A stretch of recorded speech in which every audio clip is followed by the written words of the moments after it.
সবিনয় অনুরোধ করছি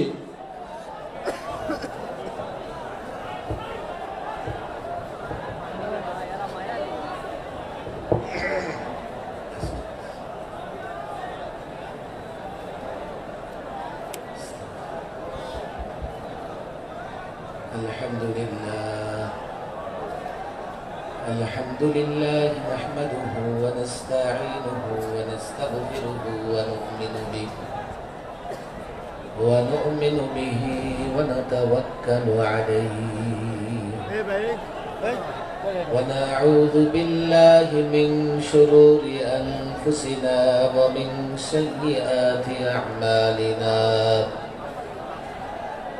من يهده الله فلا مضل له ومن يضلله فلا هادي له ونشهد أن لا إله إلا الله وحده لا شريك له ونشهد أن محمدا عبده ورسوله أما بعد فأعوذ بالله من الشيطان الرجيم بسم الله الرحمن الرحيم أذن للذين يقاتلون بأنهم ظلموا وإن الله على نصرهم لقدير صدق الله مولانا العظيم وصدق رسوله النبي الكريم ونحن على ذلك من الشاهدين والشاكرين والحمد لله رب العالمين জামিয়া ফজলুর রহমান রাহিমাহুল্লাহর উদ্যোগে আয়োজিত আজকের এই মাহফিলের মোহতারাম সভাপতি আমাদের মুরব্বী, বাংলাদেশের মুরব্বী। আমার মনে হয় ডান দিকে অতিরিক্ত আওয়াজ হচ্ছে। বসি বসি, নড়াচড়া না করি। এত লোকের সমাগম, নড়াচড়া করলে কেউ কষ্ট পেয়ে যাবে। আমি ডান দিকের ভাইদের বলছি আওয়াজ করা যাবে না। যদি খুব বেশি লোক এখানে, খুব বেশি লোক মনে হয় প্রবেশ করে ফেলেছে, আমি অনুরোধ করবো কিছু লোক এখান থেকে বের হয়ে যাও। এই কিছু লোক তোমরা বের হও এখান থেকে, এখানে দুর্ঘটনা ঘটতে পারে। কিছু লোকজন, আমি অনুরোধ করবো এতটা চাপাচাপি করে এখানে আসা যাবে না। কোনো আওয়াজ হবে না, আওয়াজ হবে না। যে যেভাবে আছি দাঁড়িয়ে থাকি। কষ্ট হলে কয়েকজন বের হয়ে গেলে এখানে আরাম হবে। একেবারে আওয়াজ বন্ধ, আওয়াজ বন্ধ, আওয়াজ হবে না। এই যুবকরা কথা বন্ধ করো। এত লোকজনের সমাগম হয়েছে, একটু কষ্ট হবেই। আমি জানি এখানে দাঁড়িয়ে থাকতে কষ্ট হচ্ছে, কিন্তু আওয়াজ করলে দাঁড়িয়ে থাকার কষ্টটাই হবে, ওয়াজ কিন্তু শোনা হবে না। একেবারে সাইলেন্ট, একেবারে চুপ, একেবারে চুপ। ডান দিকের ভাইয়েরা একেবারে আওয়াজ হবে না। যেহেতু ছোট্ট জায়গা, কথা কেউ বলবো না।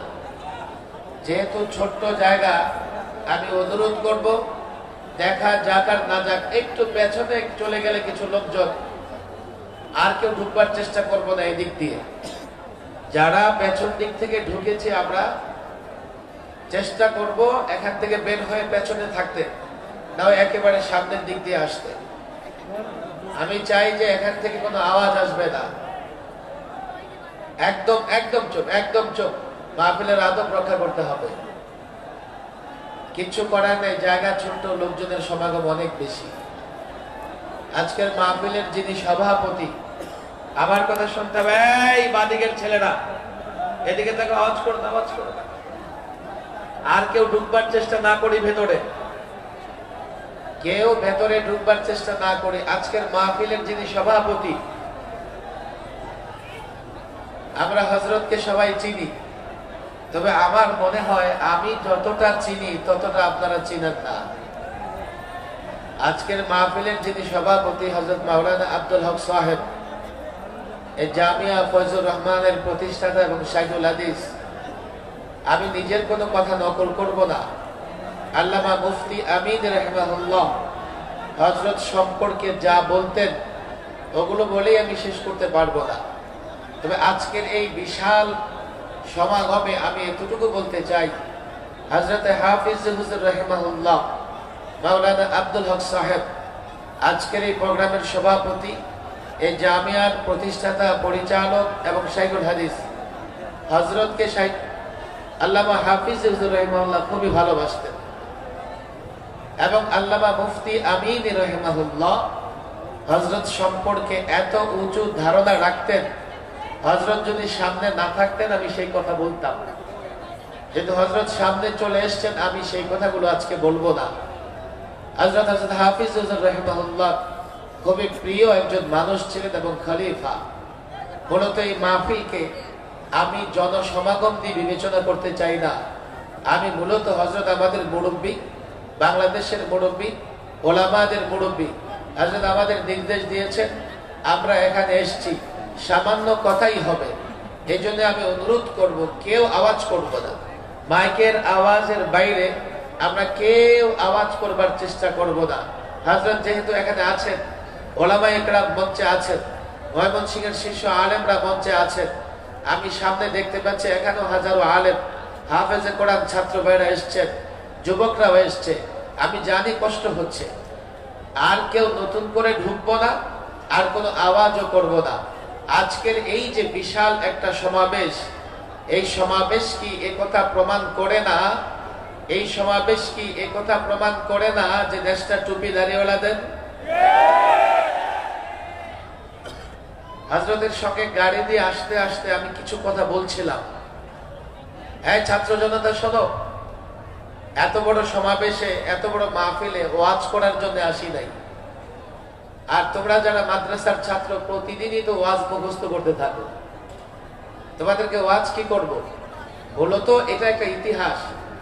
এই বড় মসজিদ, মাদ্রাসা কিংবা জামিয়া ফয়জুর রহমানের এই বাৎসরিক মাহফিল, এটা একটা ইতিহাসের টুকরা।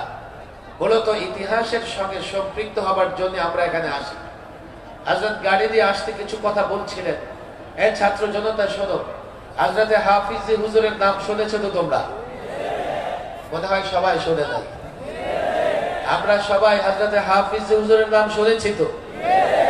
হাত তুলি কে কে শুনেছি? সবাই। হযরতে হাফিজ হুজুর সম্পর্কে আমরা জানি একজন আল্লাহওয়ালা বুজুর্গ, এটা তো জানি নাকি? আরেকটা পরিচয়, জীবনের শেষ বয়সে 80 বৎসর যখন হযরতের বয়স হয়ে গেছে, তখন বাংলাদেশে খেলাফত প্রতিষ্ঠার ডাক দিয়েছিলেন হযরতে হাফিজ হুজুর রাহিমাহুল্লাহ।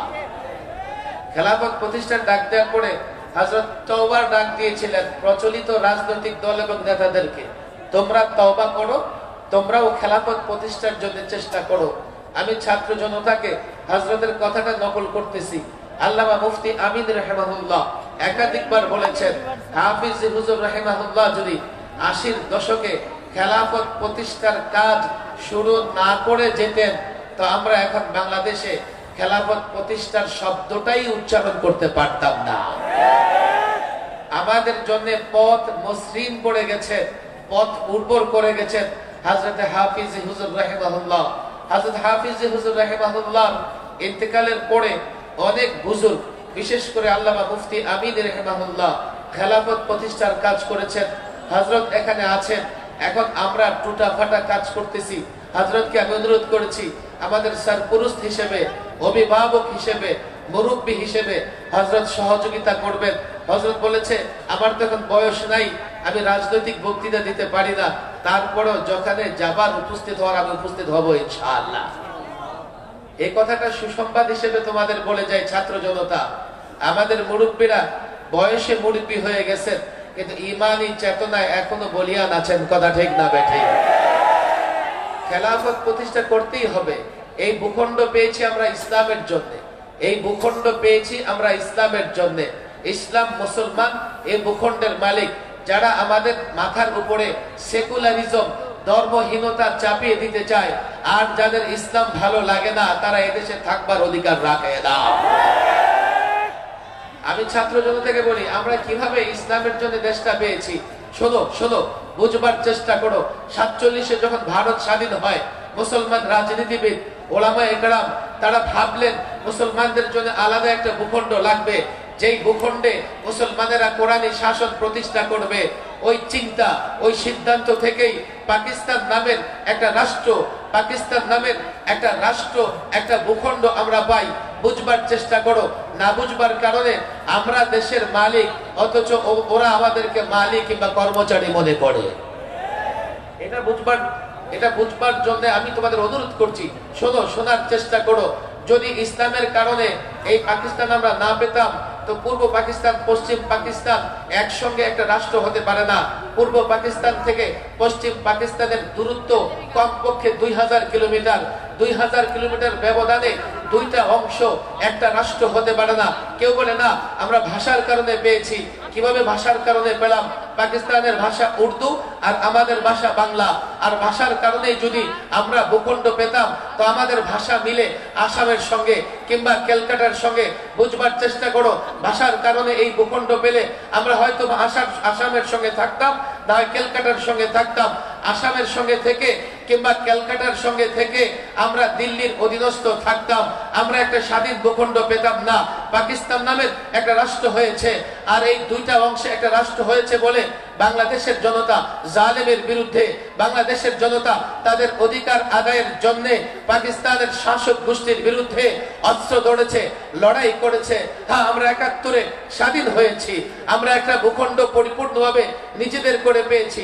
আমি প্রায় বলি, তুমি যদি বাবার পরিচয় দিতে পারো, তুমি জারজ হওয়া থেকে বেঁচে যাবে, কিন্তু দাদার পরিচয় না দিতে পারলে বাবাকে জারজ হওয়া থেকে বাঁচাতে পারবে না। যারা শুধুমাত্র 71-এর কথা বলে, 47-এর কথা, 47-এর পরিচয় না দেয়, নিজেরা তো জারজ না, কিন্তু বাবাকে জারজ হওয়া থেকে বাঁচাতে পারবে না। এই ভূখণ্ড পেয়েছি ইসলামের কারণে। শোনো শোনো, 71-এ আমরা স্বাধীন হয়েছি, এই ভূখণ্ডটা বাংলাদেশ নামে একটা রাষ্ট্র হয়েছে। বুঝবার চেষ্টা করো, 71-এ স্বাধীন, 72-এ একটা সংবিধান প্রণয়ন হয়েছে। 72-এর সংবিধানে হঠাৎ করে এদেশের মানুষের উপরে চাপিয়ে দেওয়া হয়েছে সেকুলারিজম, ধর্ম নিরপেক্ষতা মতবাদ। আমি ধর্ম নিরপেক্ষতা মতবাদের ব্যাখ্যা আজকে করব না, এই দায়িত্ব ওলামাদের হাতে দিয়ে দেই, ছাত্রদের হাতে দিয়ে দেই। তোমরা কলেজ ইউনিভার্সিটির যারা আছো, তোমরা বুঝবার চেষ্টা করো, ধর্ম নিরপেক্ষতা প্রকৃতপক্ষে ধর্মহীনতা, আর প্রকৃতপক্ষে ধর্মহীনতা নয়, ইসলামহীনতা। মূলত এই রাষ্ট্রকে ইসলামহীন করবার জন্য ধর্ম নিরপেক্ষতা নিয়ে আসা হয়েছে সংবিধানে। আর তারা কি বলে? 72-এর সংবিধান, 72-এর সংবিধান, 72-এর সংবিধান বলে বলে ওই ধর্ম নিরপেক্ষতাকে আবার নিয়ে এসছে, আবার সেটাকে টিকিয়ে রাখতে চায়। আমি তো পরিষ্কার বলি, 47 ভূখণ্ড পেয়েছে ইসলামের জন্য, 52-এর ভাষা আন্দোলন হয়েছে, সেখানে সেকুলারিজম, ধর্ম নিরপেক্ষতার কথা ছিল না। 6 দফার আন্দোলনে ধর্ম নিরপেক্ষতার কথা ছিল না। 69-এর গণ অভ্যুত্থানে ধর্ম নিরপেক্ষতার কথা ছিল না। 71-এর মুক্তিযুদ্ধে ধর্ম নিরপেক্ষতার কথা ছিল না।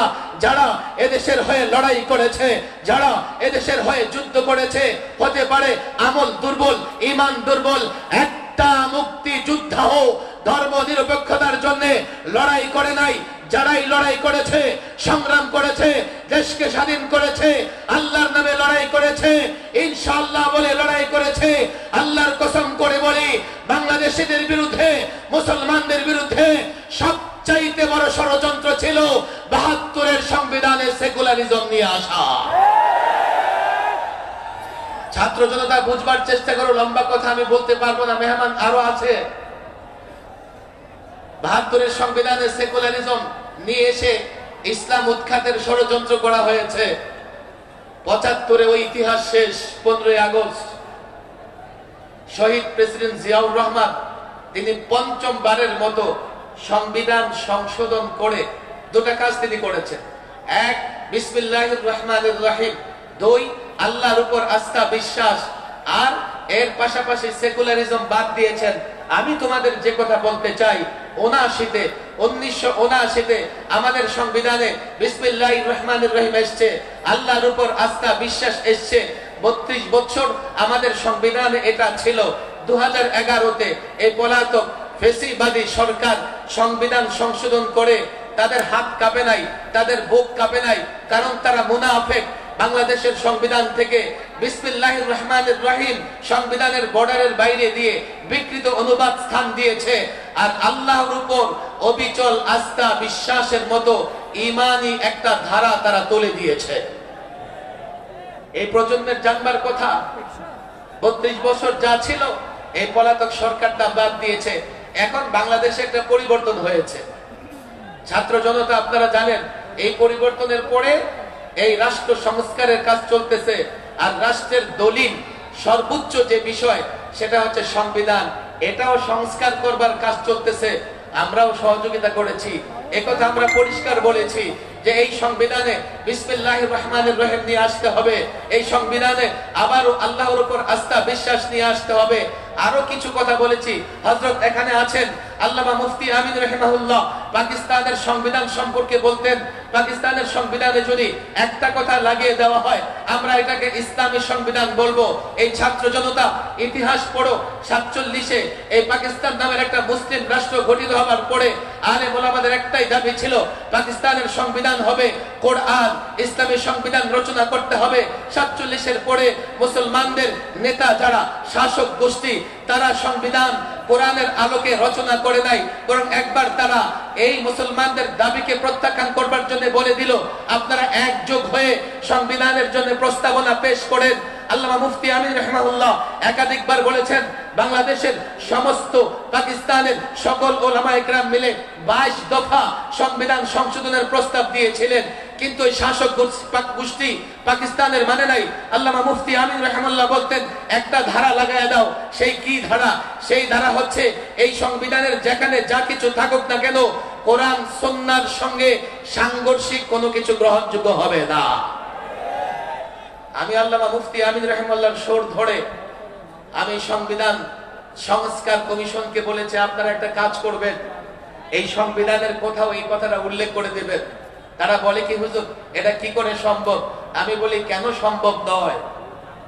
প্রত্যেকটা রাজনৈতিক দল নির্বাচনের আগে তাদের নির্বাচনী ইশতিহার ঘোষণা করে, নির্বাচনের ইশতিহারে একটা কথা কিন্তু পরিষ্কার বলে যে আমার দল ক্ষমতায় গেলে কোরআন সুন্নাহ বিরোধী আইন করা হবে না, বলে কি বলে না? তাহলে এদেশের প্রত্যেকটা রাজনৈতিক ব্যক্তিত্ব দল একমত যে তারা কোরআন সুন্নাহ বিরোধী করবে না। এর মানে কোরআন সুন্নাহ বিরোধী কোনো কিছু করা হলে গ্রহণযোগ্য হবে না। যে কথায় রাজনৈতিক দলগুলো একমত সেটাই তো সংবিধানে থাকবে। কথা ঠিক না ঠিক? আমি আরেকটা কথা বলেছি, শেষ নবী আখির নবী মুহাম্মদ আরবি বিশ্ব নবী সাল্লাল্লাহু আলাইহি ওয়াসাল্লাম তার সম্পর্কে যারা কটূক্তি করবে এই কটূক্তি হবে সর্বোচ্চ অপরাধ। আমার বলে কি এটা তো আমরা বিশ্বাস করি সংবিধানে আসার দরকার আছে। আমি বললাম সেকুলারিজম যারা বিশ্বাস করে তাদের জন্য তো সেকুলারিজম সংসদে সংবিধানে আসার দরকার আছে। আমাদেরটা আসলে সমস্যা, তাদেরটা আসলে সমস্যা না। অনেক কথা এই ছাত্র জনতার কাছে আমি আসলে ভিন্ন একটা বিষয় আলোচনা করবার জন্য আজকে আমি সংবিধান নিয়ে আলোচনা করব না, হাতে সময়ও নাই। তবে একটা বিষয় নিয়ে আমি আলোচনা করবার জন্য কোরআনে কারিমের একটা আয়াত আমি তেলাওয়াত করেছি।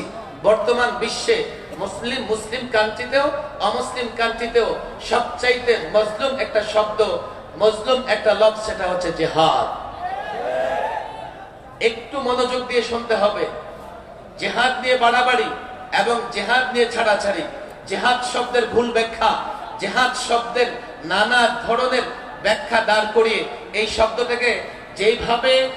শব্দটাকে যেভাবে আবেদন ছাড়া আবেদন হারা করবার চেষ্টা করা হচ্ছে, আবার অন্যদিকে এই শব্দটাকে জঙ্গি উগ্রবাদী প্রমাণ করবার জন্য পশ্চিমারা উঠে পড়ে লেগেছে। এখন তো তারা ডাইরেক্ট বলে, আগে তো ইনডাইরেক্ট বলতো, এখন বলে কি জিহাদিস্ট গ্রেফতার, জিহাদিস্টরা সন্ত্রাসী হামলা চালিয়েছে, জিহাদিস্টরা এ কাজ করেছে ও কাজ করেছে। আমি 3 মেয়াদে এই ফ্যাসিস্ট সরকারের আমলে 3 মেয়াদে আল্লামা মুফতি আমিন রাহিমাহুল্লাহর নেতৃত্বে আন্দোলন করতে গিয়া 11তে এবং হেফাজতের আন্দোলন করতে গিয়ে 13, 14, এবার মোদি বিরোধী মূর্তি বিরোধী আন্দোলন করতে গিয়ে 21, 22, 23-এর একটা অংশ সরকারি মেহমানখানায় ছিলাম। আমি জেলখানায় বিশেষ করে কাশিমপুর হাই সিকিউরিটিতে যত ব্যক্তি আছে, জঙ্গি সংগঠন হোক আর জিহাদি সংগঠন হোক, সন্ত্রাসী সংগঠন হোক আর রাজনৈতিক দলের নেতা নেতৃবৃন্দ হোক, সবার সঙ্গে আমার সাক্ষাৎ হয়েছে। আমি দেখেছি কাশিমপুর হাই সিকিউরিটিতে একটা ভবন আছে যেখানে ওই জিহাদিস্টদের ধরে ধরে বন্দী করা হয়, এমনকি সেখানে হেফজখানার ছাত্রও আছে। জিহাদ শব্দটা একটা মজলুম শব্দ।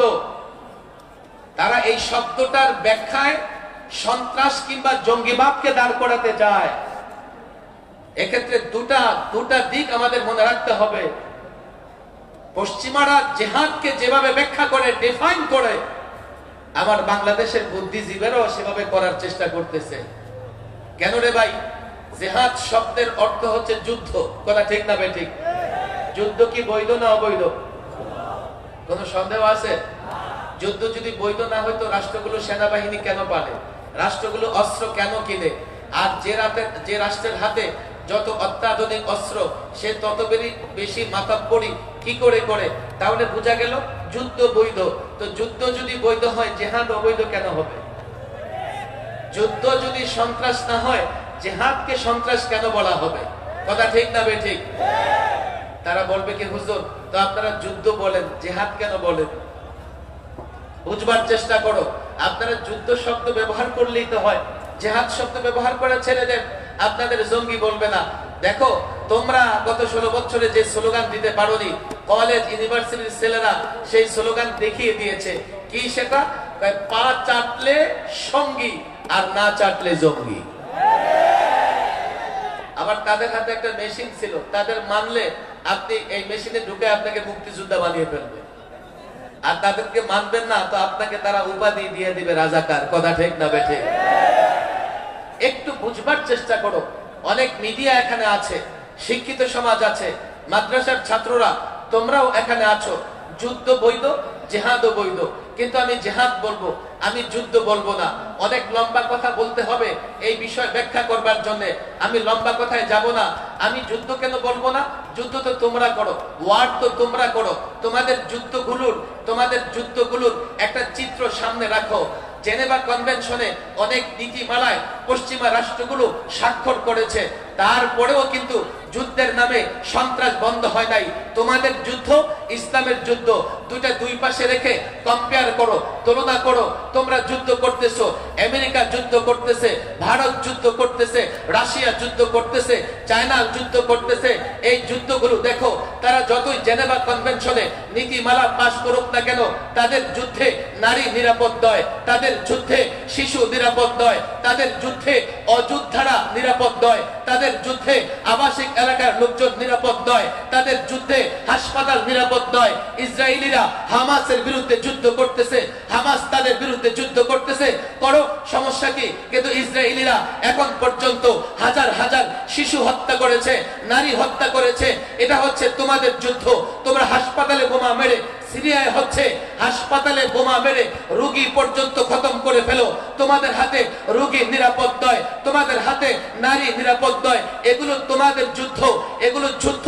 একদিকে যুদ্ধ, আরেকদিকে সন্ত্রাস। একদিকে যুদ্ধ, আরেকদিকে সাম্রাজ্যবাদী শক্তিরা তাদের সাম্রাজ্য বিস্তৃত ঘটাবার জন্য এই কাজগুলো করে। অন্যদিকে জিহাদ রাখো, রাসূলুল্লাহর জিহাদ দেখো। রাসূলুল্লাহ নিজে 27টা জিহাদে, 27টা যুদ্ধে অংশগ্রহণ করেছেন। আল্লাহর কসম করে বলি, বদর থেকে নিয়ে এই পর্যন্ত মুসলিম শাসক মুজাহিদরা যেখানে লড়াই করেছে, নারী নিরাপদ, শিশু নিরাপদ। তোমাদের হাতে নারী নিরাপদ নয়। আমেরিকান ফৌজ ইরাকে হাজার হাজার নারী ধর্ষণ করেছে। তোমাদের চেষ্টা হচ্ছে নারী ধর্ষণ, তোমাদের চেষ্টা হচ্ছে মানুষ হত্যা, মানবতা হত্যা, মানব অধিকার ধ্বংস করা। আল্লাহর কসম করে বলি, ইসলাম সুন্দর, ইসলামের ইবাদত সুন্দর, ইসলামের মুআমালাত সুন্দর, ইসলামী সিয়াসত সুন্দর, ইসলামী খেলাফত সুন্দর, ইসলামের জিহাদ সুন্দর। তোমরা নোংরা, তোমাদের যুদ্ধ নোংরা, তোমাদের নীতিমালা নোংরা। এজন্যই আমরা জিহাদকে জিহাদ বলবো, যুদ্ধ বলতে পারবো না।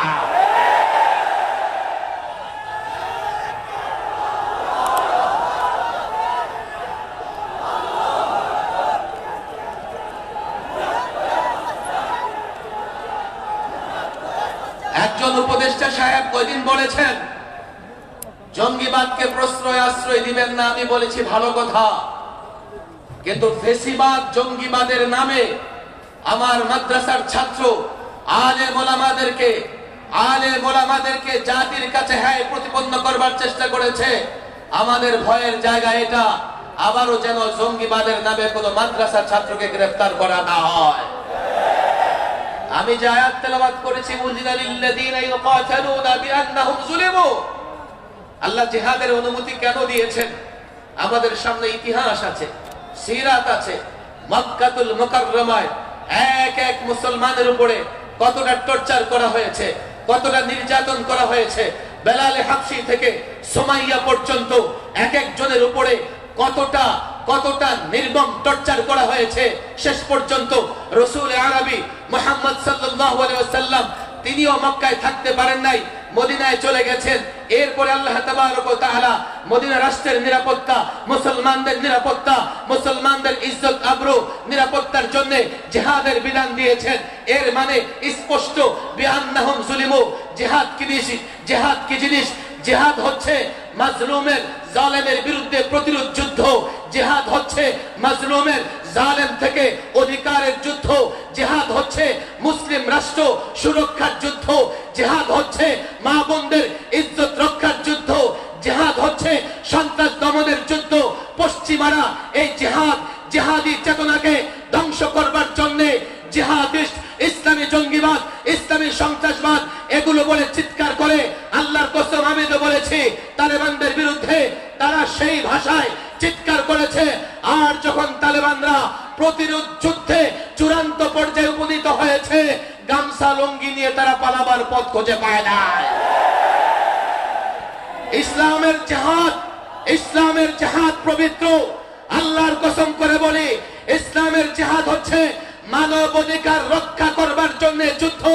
ইসলামের জিহাদ হচ্ছে নারীর সম্ভ্রম রক্ষা করবার জন্য। আল্লাহর কসম করে বলি, আমরা যখন যুদ্ধের কথা বলি, আমরা যখন জিহাদের কথা বলি, দেশ প্রেমিক হয়ে থাকলে, মুসলমান হয়ে থাকলে তোমাদের ভয়ের কোনো কারণ নাই। এই মাদারেসে কওমিয়ার ছাত্র, শিক্ষক, টুপি দাড়িওয়ালা জিহাদের চেতনা এই জন্যই লালন করে। কখনো যদি আমার ভূখণ্ড আক্রান্ত হয়, আমার ইসলাম আক্রান্ত হয়, আল্লাহর কসম করে বলি, সর্বাগ্রে যারা জিহাদি চেতনায় ময়দানে ঝাঁপিয়ে পড়বে মাদারেসে কওমিয়ার ছাত্র, শিক্ষক, টুপি দাড়িওয়ালারা।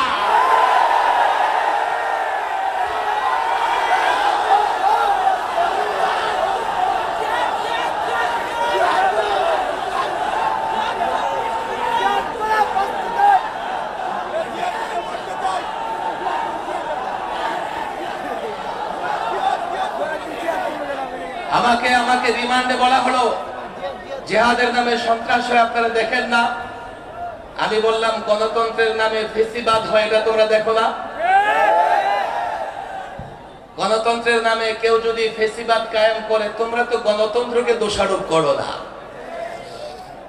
আমার শিক্ষিত সমাজ, আমি তোমাদের স্পষ্ট বলি, গণতন্ত্রের নামে যদি কেউ ফেসিবাদ কায়েম করে, তোমরা গণতন্ত্র পুনরুদ্ধার করো, গণতন্ত্রের বিরুদ্ধে বলো না।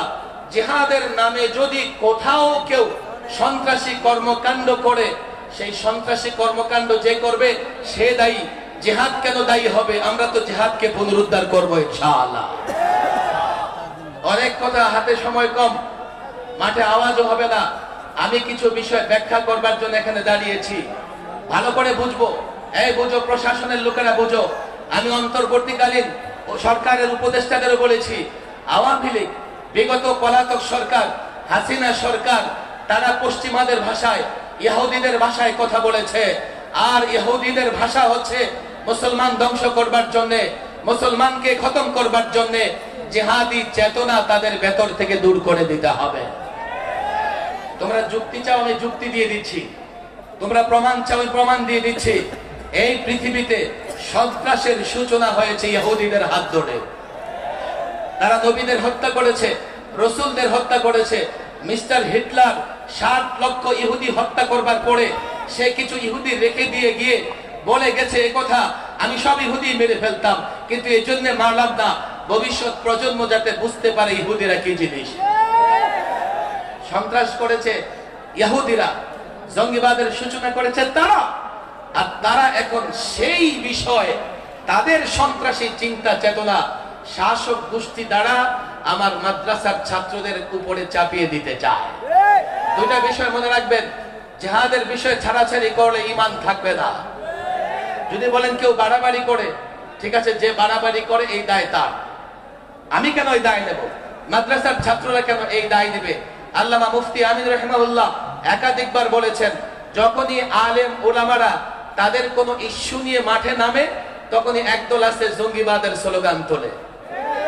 এক উপদেষ্টা যখন এই কথা বললেন জঙ্গিবাদের আশ্রয় প্রশ্রয় দিবেন না, আমার ভেতরে একটা ভয় কাজ করেছে। কেননা আলেম ওলামারা এখন অনেক দাবি জানাচ্ছে, আর এই দাবি জানানোর অধিকার আলেমদের আছে। 16 বছরে আলেমরা যত টর্চার সহ্য করেছে অন্যরা এতটা টর্চার সহ্য করে নাই। আমি তো বলি, এই যে ফেসিবাদের পতন হয়েছে, 53 বছরের বাংলাদেশে অনেক ক্ষমতার পালাবদল হয়েছে, কিন্তু কাউকে পালাতে হয় নাই। আলেমদের উপর জুলুম করেছে, তারা ক্ষমতা ছেড়ে পালাতে বাধ্য হয়েছে। আলেমদের উপর কতটা জুলুম করেছে। আজকে এই মজলিসে মাজলুম আলেম মাওলানা আলী হাসান উসামা, মুফতি হারুন ইজহার এবং আসতেছেন মাওলানা মামুনুল হক। আমি নিজেও 2.5 বছর পর্যন্ত জেলে ছিলাম। এক একটা আলেমের উপর এত টর্চার করা হয়েছে। 2.5 মাস আমি রিমান্ডে ছিলাম। আমাদেরকে পরিবার থেকে বিচ্ছিন্ন করা হয়েছে। জেলের ভেতরে ফাঁসির সেলে 24 ঘন্টা একটা কামরায় তালাবদ্ধ করে রাখতো। আলেমদের সঙ্গে তার পরিবারকে বিচ্ছিন্ন করা হয়েছে। আলেমদের পরিবারের উপরও টর্চার করা হয়েছে। 5ই আগস্ট পর্যন্ত এই আন্দোলন সংগ্রামে সবচাইতে বেশি ভূমিকা রেখেছে আলেমরা। 5ই আগস্টে, জুলাইতেও কমপক্ষে 92 জন মাদ্রাসার শিক্ষার্থী রক্ত দিয়েছে। কথা তো আমরা বলবোই। দেশ মেরামত করলে পরামর্শ আমরা দিবই, দেশ সংস্কার করলে পরামর্শ আমরা দেবই। তোমাদের কেন ভালো লাগবে না? তোমাদের অবদান কি? রক্ত দিয়েছি আমরা, জেল খেটেছি আমরা। 2012-তে গৃহবন্দী থাকা অবস্থায় আল্লামা মুফতি আমিন রাহিমাহুল্লাহ ইন্তেকাল হয়ে যায়। শাপলা চত্বরে 2.5 লক্ষ বুলেটে এক এক হাফেজে কোরআনের সিনাকে জাজরা করে দেওয়া হয়। বিবাড়িয়াতে এই 21-এ 16 জন তাজা প্রাণকে গুলি করে রাস্তায় ফেলে রাখা হয়। হাটাজারি মাদ্রাসার সামনে 4টা তাজা প্রাণকে গুলি করে ফেলে রাখা হয়। রক্ত আমরা দিয়েছি, ফ্যাসিবাদের বিরুদ্ধে সংগ্রাম আমরা করেছি। 5ই আগস্টে পরিবর্তন হয়েছে, রাষ্ট্র মেরামত করতে হবে। আমরা চাই আমরাও সেই মেরামতে অংশীদার, আমরাও সেই সংস্কারের সঙ্গে থাকব। জঙ্গিবাদের দুয়া তোলে কেউ যদি কোথাও কোন ধরনের আমাদের দাবিকে দমন করবার চেষ্টা করে, তাদের আমরা দমন করে ছাড়ব। নানা রকমের ষড়যন্ত্র হয়। আমি এই লাখো জনতাকে অনেক কথাই বলতে মন চায়, কিন্তু আমি লম্বা কথা বলবো না, সময় হাতে কম। হযরত এখানে আছেন। দেখো, জিহাদ বিষয়ে তোমাদের ধারণা স্পষ্ট থাকা চাই। জিহাদকে তারা সন্ত্রাস বলবে বটে। আমি তালেবানদের পক্ষে কথা বলবার কারণে আরো 1 সপ্তাহ বেশি রিমান্ডে ছিলাম। আপনি তালেবানদের পক্ষে কথা বলেন, আর দেখো এখন বাংলাদেশ চালাইতেছে তালেবান সরকার। বাংলাদেশ চালাইতেছে কোন সরকার? আরে কোনো সন্দেহ আছে? তালেবান মানে কি? আরে তালেবান মানে কি? আফগানিস্তানের ছাত্ররা বিপ্লব ঘটিয়ে যখন সরকার কায়েম করেছে, তো আফগানের সরকারকে বলা হয়েছে তালেবান সরকার। বাংলাদেশে এই অভ্যুত্থানের পেছনে ভূমিকা রেখেছে ছাত্র সমাজ। কথা ঠিক না বেঠিক? ছাত্র সমাজ ভূমিকা রেখে তাদের 3 জন উপদেষ্টাও আছে। তারা ডক্টর মোহাম্মদ ইউনূস সাহেবকে এনে অন্তর্বর্তীকালীন সরকার গঠন করেছে। আফগানিস্তানের ভাষায় বলতে গেলে বলতে হবে বাংলাদেশেও আছে তালেবান সরকার। কথা ঠিক না বেঠিক? জিহাদের নামে ছাড়াছাড়ি কোনোভাবে জাতির কল্যাণ আসবে না। বলবেন জিহাদের নামে বাড়াবাড়ি হয়, এর পেছনে ইহুদিদের অর্থায়ন আছে। তারা জিহাদের মতো পবিত্র ইবাদতকে কুলুষিত করবার জন্য তাদের কিছু এজেন্ট দিয়ে, আমি প্রায় বলি, কর্ণাটকের পুলিশ আল কায়দার নামে 9 বছর একটা ফেসবুক পেজ চালিয়েছে। অনেক মাদ্রাসার হেফজখানার ছাত্র জেলখানে আছে। আমি বললাম, তোমরা কি করে জেলখানে এসছো? হুজুর, লাইক দিয়েছিলাম, কমেন্ট করেছিলাম, শেয়ার করেছিলাম, এই পেজগুলো কে চালায়? কয় গোয়েন্দা সংস্থার লোকেরা। গোয়েন্দা সংস্থার লোকেরা একটা আইডি খোলে, একটা পেজ খোলে, জিহাদের আপডেট দিতে থাকে, তালেবানদের আপডেট দিতে থাকে, আইএস এর আপডেট দিতে থাকে, আল কায়দার আপডেট দিতে থাকে। অর্থাৎ মাছ ধরবার জন্য লোকেরা যেভাবে বড়শি ফেলে তারা সেইভাবে বড়শি ফেলায়। আমার ছেলেরা যারা জিহাদি চেতনায় বিশ্বাসী, উদ্বুদ্ধ, তারা যখন সেই পোস্টগুলোকে লাইক করে, কমেন্ট করে, যেগুলোকে শেয়ার করে, তো এই তো জঙ্গি পাওয়া গেছে, এই তো সন্ত্রাসী পাওয়া গেছে, এই তো আল কায়দা পাওয়া গেছে, হেফাজতের নামে এক ব্যক্তিকে ধরে নিয়ে আদালতে দাঁড় করিয়েছে। ওই ব্যক্তি হেফাজত শব্দ উচ্চারণ করতে পারে না, হেফজত হেফজত হেফজত। বিচারপতি বলে, আরে কারে ধরে নিয়ে আসছো? হেফাজতই তো উচ্চারণ করতে পারে না। জঙ্গিবাদের নামে হেফজখানার ছাত্র ধরে নিয়ে জেলখানায় নিয়ে রাখে। কেন জানো? এর বিনিময়ে তারা পশ্চিমা থেকে ভাতা পায় যে আমরা জঙ্গি ধরেছি, আমরা সন্ত্রাস ধরেছি। আমি আগেও বলেছি, বই পুস্তক উদ্ধার করে। কি বই জানো? ফাজাইলে আমল। ফাজাইলে আমল, ফাজাইলে আমল উদ্ধার করে দেখায় যে এই দেখো, এই দেখো, আমরা জিহাদি বই পুস্তক উদ্ধার করেছি, কোরআনে জিহাদের কথা আছে। এর মানে কি? কদিন পরে কোরআন উদ্ধার করে জাতির সামনে কোরআনকে কলুষিত করবার চেষ্টা করবে। এটা পশ্চিমাদের ষড়যন্ত্র।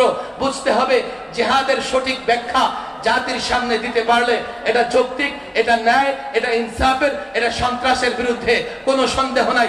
আর জিহাদকে যদি কেউ ভুল পথে নিয়ে যায়, জিহাদের নামে সন্ত্রাসী কর্মকাণ্ড চালায়, আমি পরিষ্কার বলছি, এর পেছনে ইহুদি, নাসারা, পৌত্তলিক, ভারতের গোয়েন্দা সংস্থা দায়ী।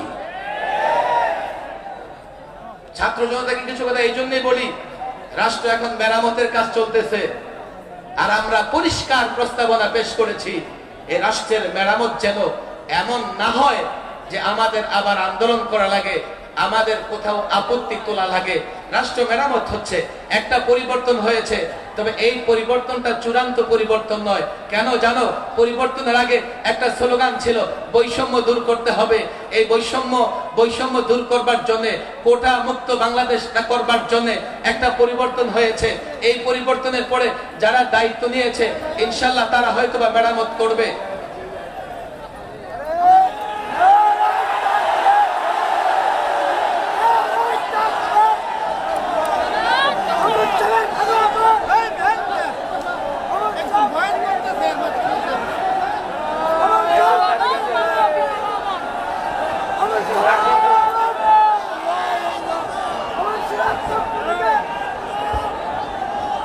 সম্মানিত হাজিরিন, আমরা সকলেই খামোশ হয়ে বসে যাই। আমরা সকলেই খামোশ হয়ে বসে যাই। ইতিমধ্যে এই মঞ্চে তাশরীফ আনয়ন করেছেন আজকের এই মুবারক মাহফিলের প্রধান আকর্ষণ শাইখুল হাদিস আল্লামা আজিজুল হক রহমতুল্লাহি আলাইহির সুযোগ্য সাহেবজাদা শাইখুল হাদিস ইবনে শাইখুল হাদিস আল্লামা মামুনুল হক দামাত বারাকাতুহু। আল্লামা মামুনুল হক দামাত বারাকাতুহু। আমরা সকলেই খামোশ হয়ে বসে যাই। ইনশাআল্লাহ কিছুক্ষণ পরে হযরতের বয়ান শুরু হবে।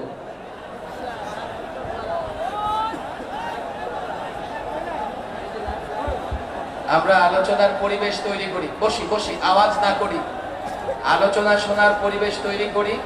মাওলানা মামুনুল হক সাহেব চলে আসছেন, আমার কথাও শেষ দিকে।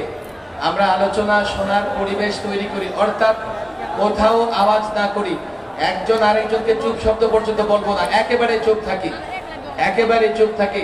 মাওলানা মামুনুল হক সাহেব এখানে চলে আসছেন, অনেক লম্বা বক্তৃতা তিনি করবেন। এই যে পরিবর্তন হয়েছে, এই পরিবর্তনটা দরকার ছিল, কথা ঠিক না বেঠিক? এই পরিবর্তনটার দরকার ছিল কি ছিল না? মাওলানা মামুনুল হক সাহেবকে আপনারা দেখেন নাই? হ্যাঁ, বসো বসো, থাকবে না।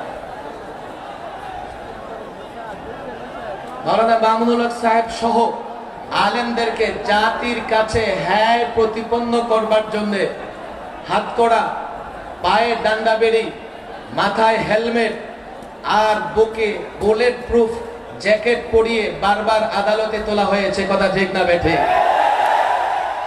মূলত আলেমদেরকে জাতির কাছে হ্যাঁ প্রতিপন্ন করে জাতি থেকে বিচ্ছিন্ন করবার চেষ্টা করেছিল হাসিনা সরকার। আলেমরা কি বিচ্ছিন্ন হয়েছে না জাতির কাছে প্রিয় হয়েছে? আমি একটা কথা প্রায় বলি, দেখো আমাকে একদিন ডান্ডা বেড়ি, হাত কড়া, হেলমেট, বুলেট প্রুফ জ্যাকেট পরিয়ে আদালতে তুলেছে। আমি আমার ওই যে হেলমেটের ফাঁকি দিয়ে দেখতেছি আইনজীবীরা চোখের পানি ফেলতেছে। আর তাদেরকে দেখো আদালতে যখন তোলা হয় লোকেরা পচা ডিম নিক্ষেপ করে। দুনিয়াতে তাদের এই পরিণতি, মরার পরেরটা বাকি আছে, কথা ঠিক না বেঠিক? আরেকটা পরিবর্তন বাংলাদেশে লাগবে, লাগবে কি লাগবে না? সেই পরিবর্তনের আগে একটা লক্ষ্য ঠিক করতে হবে। সেটা কি? সেই পরিবর্তনের পরে আমরা রাসূলুল্লাহর আদর্শ প্রতিষ্ঠা করব, আমরা কোরআন সুন্নাহ প্রতিষ্ঠা করব। এই ছাত্র জনতা, এই যুবকরা ভালো করে শোনো, আমরা যদি টার্গেট ফিক্সড করতে পারি এবং সেই পরিবর্তনের আগে জাতির যুবকরে ইসলাম বুঝাইতে পারি, জাতির কৃষককে ইসলাম বুঝাইতে পারি, জাতির ব্যবসায়ীকে ইসলাম বুঝাতে পারি, জাতির আইন শৃঙ্খলায় নিয়োজিত যারা তাদেরকে ইসলাম বুঝাতে পারি। আমি তো ক্লিয়ার বলি, পৃথিবীতে কোনো শিক্ষিত থাকলে আমার সামনে আসো, আমি স্পষ্ট বলি, ইসলাম শান্তির ধর্ম, ইসলাম ন্যায়ের ধর্ম, ইসলাম ইনসাফের ধর্ম, ইসলাম মানবাধিকারের ধর্ম, ইসলাম ইসলাম বিজয়ের ধর্ম।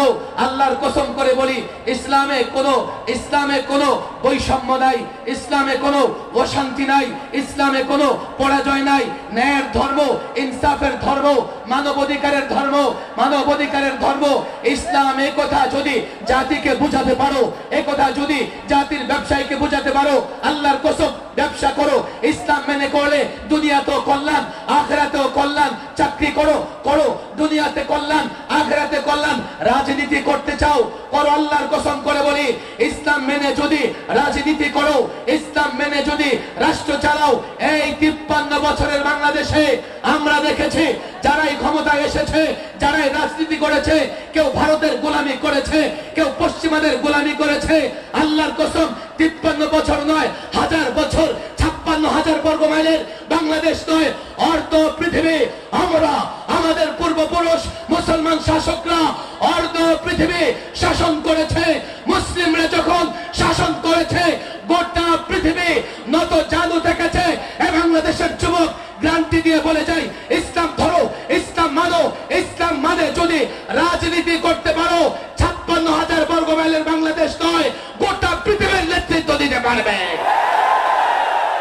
ওই ইসলাম প্রতিষ্ঠার জন্য আরেকটা পরিবর্তন লাগবে। এবারের পরিবর্তনে 2000 ছাত্র জনতা রক্ত দিয়েছে। জাতিকে যদি ইসলাম বুঝাতে পারো, আল্লাহর কসম, এই জাতির সন্তানেরা যদি নিজ জায়গা থেকে ইসলামের পক্ষে আওয়াজ উঠায়, এই বাংলাদেশে বিনা রক্তপাতে ইসলাম প্রতিষ্ঠিত হবে ইনশাআল্লাহ।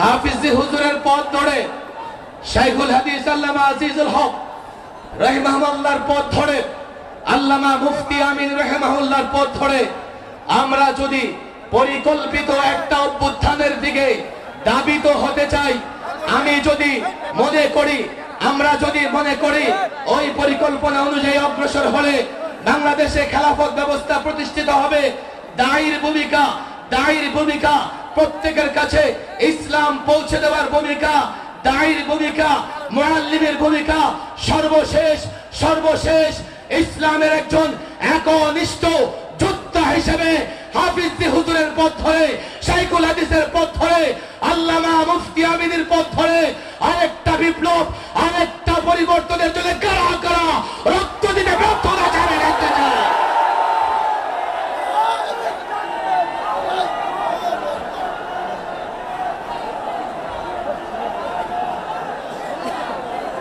আল্লাহ তাবারক ওয়া তাআলা আমাদের আকাঙ্ক্ষা, আমাদের এই ইচ্ছাকে কবুল আর মঞ্জুর করে নিন। ওয়া মা তাওফীকি ইল্লা বিল্লাহ ওয়া মা আলাইনা ইল্লা